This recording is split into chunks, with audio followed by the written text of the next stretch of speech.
Hey, it's Clay, and this will be a video chart on ticker symbol CHK. We will take a look at the 30-minute time frame.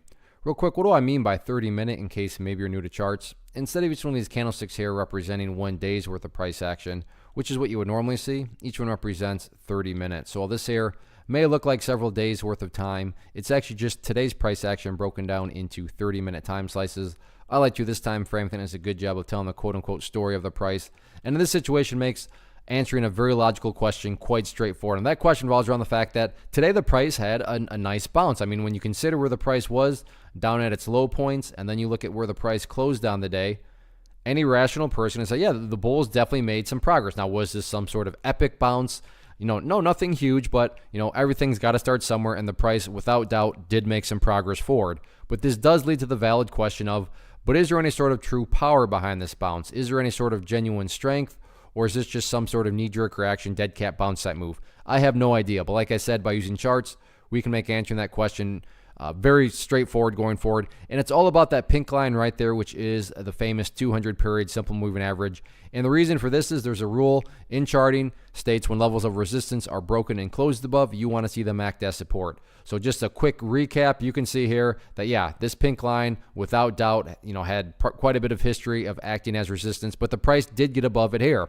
And this is why you would now want to see it act as support. So that level there being at $2.90. Just to help make this a little bit easier to visualize, I want to put the level of support right there at 290. So why is 290 actually important other than, well, yeah, you want to just in general see the price stay above the 200 period.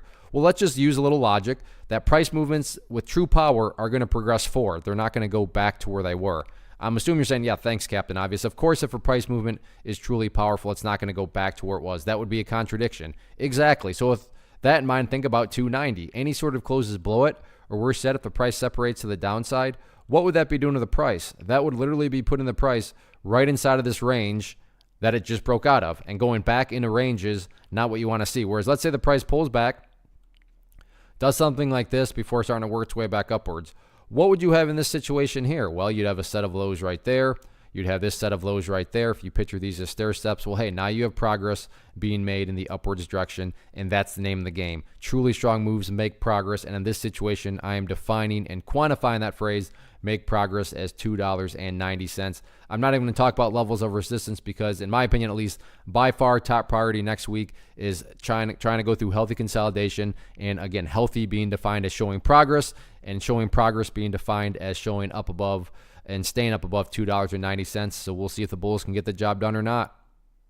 One of the biggest questions that I get is, hey Clay, how do you find the stocks that you trade? So what I've done is put together a free resource guide where I talk about the tools that I use to locate stocks that I find interesting and think may have potential. So if that sounds like something that could add value to you as a trader, then click on the image that is up on the screen right now and I will email you the guide. The guide itself is very short and to the point, and best part, it's completely free. Thanks for watching the video. Let me know if you have any questions.